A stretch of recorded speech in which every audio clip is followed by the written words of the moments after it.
best is yet to come. Hello, everyone, and a warm welcome to the CuppaChino Club's social TV channel. It is day 36 in which we've gone live, and we've gone live almost every single day, but we'll talk about the last few days in a minute. Viola, welcome to the show. How are you? I'm very well, Brigitte. Very, very well. Thank you. How are you? I'm okay. I'm okay. We couldn't go live for the last couple of days because I've had some interesting stuff happening. I think I think almost everyone who's watched the show so far will be aware that I've had some tooth trouble. And on Thursday evening, I was feeling really, really out of sorts. And that's when I contacted you and I said, look, I don't think I can do the show. And I actually went into the ER. I went to the ER on Thursday evening, Mm-hmm. and I must say, I tell you, I was quite flabbergasted myself. My blood pressure was sky high. It was at 233 over 199. That shocked even me. Wow. And Wow. and I think that was simply because I'd been in so much pain for the last 3 weeks consistently, and I think that explains why Yeah. my blood pressure was high. But I'd also that day developed a chest infection, and I thought, well, considering I've had all this work done, all this dental work done, and I'm now getting a chest infection, maybe it's just prudent to also get a COVID-19 test. Okay. So, I went to the ER, and I must say, when I got there, they at the hospital they have a special tent where they do the COVID-19 testing. So when you get Okay. there, they've got all the security measures in place, and huge big white tent with a notice saying, this is for COVID testing. And it was the evening when I went. Which facility was it, Brigitte? Which area did you go? In the southern suburbs in Okay. the Western Cape in Cape Town. So first of all, a warm welcome to everyone watching on LinkedIn, on YouTube, on Twitch, and if you're watching the show on the replay on Facebook, welcome to the show. So we're just explaining why we didn't go live for the last couple of days because I had some serious tooth trouble. So I ended up going to one of the mediclinics in the southern suburbs in the Okay. Western Cape, and so when I got there in the evening, this COVID-19 testing tent was deserted. There was not a doctor in sight. There was no staff in sight. So I waited outside for at least 5 minutes. The security then went to go and have a look and see if they could find any medical personnel, and then said the doctor's not there. The security lady disappeared and came back again, and out came one of the sisters, and she took me into the tent. She was very kind, very friendly, and then she said, look, it's Yeah. really, really cold out here, which it was. It was a really chilly evening here on Thursday. And she said, look, I'm going to take you inside. And one of the other sisters came out, and she was a bit, protesting about taking somebody into the ER room that's coming for a COVID-19 test. And she looked at her and she said, look, it's cold outside, it's not pleasant here. Yeah. So I was very grateful. So she whisked me inside, sort of took my blood pressure first, and then she said, no, we've got to attend to this first before we do anything else. And eventually, when the guy came in from the pathologist to do the test, Yeah. I was a little bit nervous. I'm going to say I was nervous. Yeah. I'm not a sissy to pain whatsoever. I Yeah. live with chronic pain, so I wasn't afraid of pain per se. But I also suffer with nausea, and I was kind of thinking, I hope this isn't going to trigger my nausea. So I said to him, look, Yeah. I am extremely nauseous. Is Yeah. this going to make me bilious in any shape or form? Tell me in advance because this Yeah. is my situation. And he said, no, no, no. He was actually a heck of a nice guy. And he said to me, Yeah. look, and then I said to him, well, have you ever had a swab? Tell me what it feels like. And he says, in this case, he can actually tell me what it was like because he had a swab with a previous pandemic. And he said, look, it's not going to make you nauseous. It Okay. doesn't feel comfortable. So it's a very sort of long swab that they use, and they put it right to the back of your nostril. And it wasn't particularly, I wouldn't say it was painful, but it does feel strange, you know. And I mean, Yeah, I've been intubated before, so I didn't quite cherish the fact of something going into my nose that doesn't belong yeah, there. Um, and they sort of literally put the swab into your nose and they give it a twirl 2 or 3 times to make sure that they hit the right spot. yeah. Um, so it wasn't sore, but it did feel like a very strange sensation. You know, something that shouldn't be happening there was happening. Yeah. Um, and it was over very, very quickly. It didn't take long. He was Okay. extremely efficient, very fast. Um, and of course, then he said to me, Sebastian on LinkedIn is saying, yes, it's just very uncomfortable, not painful as such. Absolutely correct. And so then he said, look, you know, 24 hours and you'll have your result. I must say That's quick. the staff were extremely kind. You know, I want to compliment them on that in particular. It was a very pleasant experience, even though I was in so much pain and discomfort at the time. Yeah. And so that was Thursday evening, and I would have assumed that I would have had my results back on Friday, which didn't happen. And I thought, okay, well, maybe let's wait until Saturday morning. So Saturday morning came and went and didn't hear from them. And I thought, this is extremely strange. And so I called them in the Because evening. I said, look, you're stressing all the time, because it doesn't matter how clever you think you are, how well you've taken care of yourself. This virus is just crazy. It could sneak up on you at any time, so of course I wouldn't, just have been completely beside myself if I didn't hear from them. So when did you finally hear from them? um, I must be honest with you. I wasn't overly concerned or stressed Okay. or not in a conscious level anyway. You know, it's not like I was watching my telephone at any point or that I Okay. was feeling, you know, I didn't have anxiety or nervousness or anything like that. I think I really did want to know so that I wasn't exposing my family more than Yeah. anything else, Yeah. you know, more than Yeah.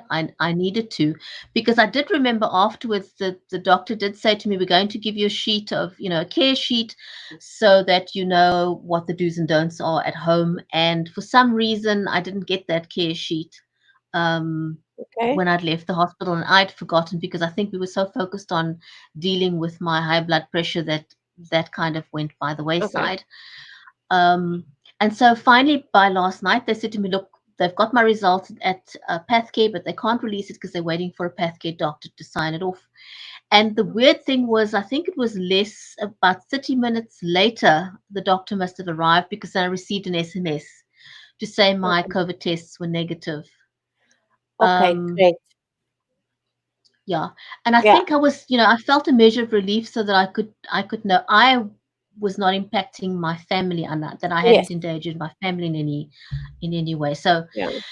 um so yes, so this is why we missed a few days the um with going live because I was just in so much pain with my so I'm on my third lot of antibiotics now to take care of my chest as well. Okay. And the headaches are finally abated. So I think I'm on the path to recovery and I'm very, very happy about that. But we've got an Um, exciting week lying ahead. Do you want to talk a bit about Yeah, that? we do have a very exciting week ahead. We have had, obviously now have had to postpone some of our shows with the ladies from Energy, so we're going to be picking those up tomorrow. So we'll have a show with two of our guests tomorrow, talking about SMMEs in that space, and how they've been impacted. And then, of course, on Tuesday, a very exciting show. We've got I think it's the executive director and one of her colleagues from Sisters Incorporated. Now, if any of you remember, Lisa Woods was on the show a few days ago, and she is part of the Sisters Incorporated board of directors, and she's now asked us to host a show with those ladies, and they're going to give us a little bit of an update on, sort of how the lockdown and COVID-19 has affected the situation for many ladies who are abused, and how the ladies in their home and in their care are responding to COVID-19, and also some of the challenges they have. Challenges I can tell you that we haven't even started thinking about. These ladies have, just like incredible challenges, and that, just the ability they have to overcome is amazing. So those ladies, will talk about them a little bit, and I think also just, I think compliment those ladies on the work that they do. And then Tuesday, so that's Tuesday at 3 o'clock. Our show goes live at 3 o'clock, around 3 on Tuesday. And then Wednesday, we've got the, I want to call them the water boys. We've got our water specialists. I'm sure Anthony Curtin would love that, love hearing that. We've got the water specialists talking to us about some of the discoveries that they've made as far as this virus is concerned, and the way it actually moves through water and our sewage system. So I'm quite excited to hear what they have to say and how we can actually take a few precautions in that space also. And then, of course, on Thursday, very exciting show. We've got the attorney we've been talking about, Mitch, who is the streaming Jackson, lawyer. yes. Mitch Jackson, the streaming lawyer. He's going to actually be talking to us about a very exciting topic. And that's actually, for businesses that are open at this time, have you really covered yourself in terms of your waivers and your legal responsibility? If somebody does say, look, I contacted the virus in your at your workplace, how do you actually handle that? So what should your waiver look like? What does it have to include? What should you be looking at in terms of that, the context of that discussion? So I'm really excited to talk to him. So we're hosting him on Thursday, and then on Friday we're going to end with some of the ladies in leadership in the energy space to talk about how do you lead through a crisis. So that's our full week, and it's a busy week. It is a busy week, an exciting week, and we also, I think, shouldn't neglect to mention to the rest of our viewers that in South Africa we've relaxed our level of lockdown since the 1st of May. We were on Yes. full lockdown until the end of April, Yes. and it has relaxed somewhat from the 1st of May. Notably, something that has a lot of people up in arms is that the sale of tobacco and alcohol is still strictly forbidden under lockdown level 4. A lot of Yeah. controversy going on about that. And then, just the on the ground sentiment that is noteworthy is that a lot of people are becoming restless on the ground. Yes. I'm seeing a lot more pushback from people wanting to open things up, and sort of throw caution to the wind. Yeah. Personally, I think it's something that one should proceed with caution. First of all, Yes. recognizing we're not going back to what we had. We've moved forward. We're on a path to a new normal, Yeah. or the new normal has dawned. There's no going back to doing business the way we did before, or living the way we did before. And we're in this for the long haul. This is not just a little stint that's going to get better tomorrow or next week or in 2 months, even in 6 months down the line. This is a long haul situation. Yes. Yes. And just for our viewers who don't know, so South Africa, our president and the ministry have actually declared 5 levels of sort of levels of lockdown. So we've come out of a very hard lockdown, which was level 5, where we didn't have anything, basically just essential services were opened. They've now relaxed it to level 4. One of the things that they were also talking about is actually each province could have their own levels, but that's only going to kick in a bit. They need some more time to just work out the mechanics of that. One of the interesting things is that the Western Cape, where we live in Cape, Western Cape, Cape Town's in the Western Cape, there's been this whole discussion about Cape Town being the epicenter of the infections, and yet it's been interesting to listen to some of the doctors talking about the fact that Cape Town is engaged in a lot more testing. And because we've been doing a lot more testing, of course, we have a lot more positive cases. So it's just been interesting to follow, and just actually listen to the information coming out of credible, reliable sources, because they really give you the full story. Whereas, a lot of people have sort of been looking at the data, looking at information, and not understanding the context of it. So the high number of infections in Cape Town is now sort of coming under the microscope. And I think it's quite interesting for us to also be able to just explain to people that there's a lot more testing going on in the Western Cape, which is something I'm eternally grateful for. I think it's actually a good thing. I'm also getting a lot of messages from people, sort of talking about groups that are pushing sort of a in the lockdown objective. Concerns me deeply. My personal opinion on it is, I think it would be short-sighted, and I understand that there's the economy to consider. I understand that there are people going to bed without food, but we must also understand it's the cost of life that we're busy talking about now. And the last thing I think anybody wants is to go back to a hard lockdown. So if we just sort of bite the bullet for a little while longer, and South Africa's been, I think we've received so many accolades on the way our government have been handling this, that it's going to be quite sad for us to now undo everything that's been done. And I know a lot of people are talking about the fact that the SASSA grant, for people who've never received grants before, it is going to be onerous. It's going to be quite difficult to get all that information. It's going to be difficult to access it, but make the effort to access it, because it's there for you. If you've never had a grant before, you're unemployed, the criteria are quite clear.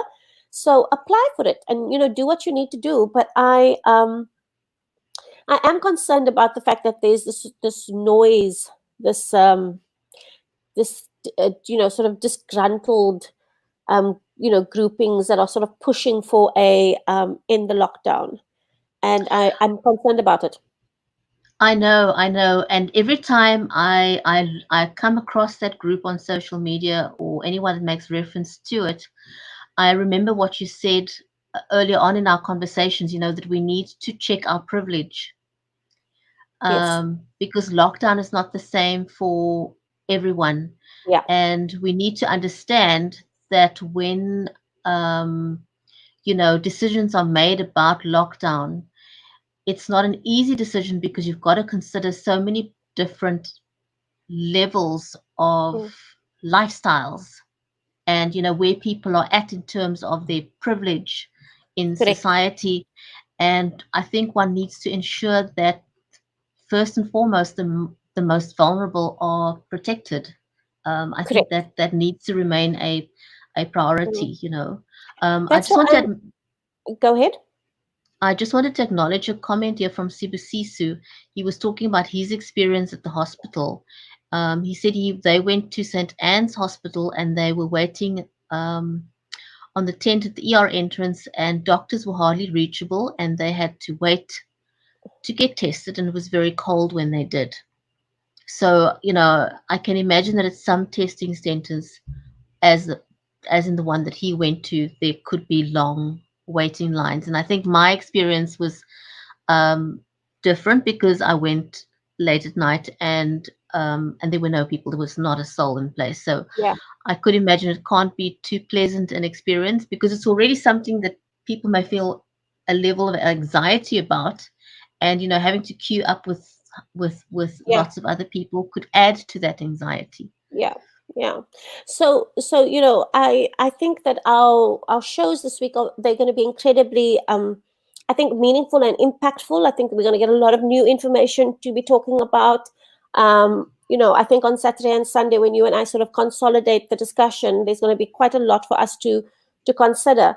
But I'm really excited about Tuesday because I think it's going to be interesting to hear from an NGO that works with a group. I think that's probably one of the most vulnerable groups, and that's the sort of the women within the townships and their kids, and how they are responding, and how they've been impacted by this, because it's going to give us a completely different perspective.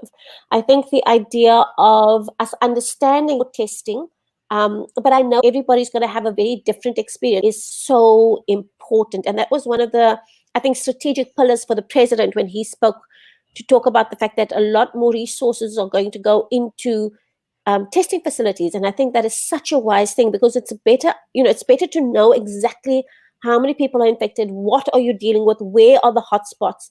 So it's becoming very interesting. Oh, And I think, absolutely. yeah, yeah, I think I speak under correction, but I think it's Ghana whose numbers are incredibly good.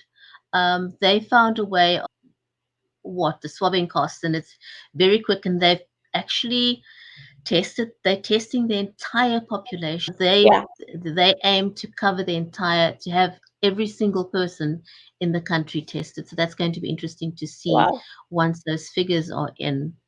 Okay. Um, I think that's a wrap for this evening. Thank you to everyone who's joined us, and thank you to everyone who's going to be watching this on the replay. And we hope you'll join us for the rest of the exciting week ahead.